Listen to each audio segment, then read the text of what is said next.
simple example for a modulus function. Now we are having integration for minus 1 to 1 mod of x dx. Now mod of x is equal to x if x is greater than equal to 0 and minus x if x is less than 0.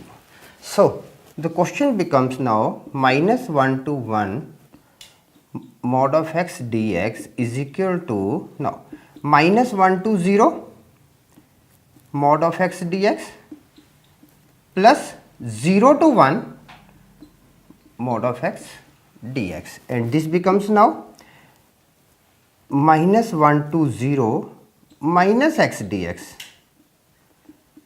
plus 0 to 1 x dx. Okay.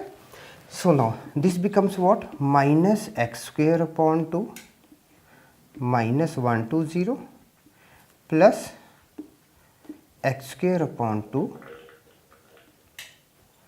0 to 1. Now this becomes negative 0 minus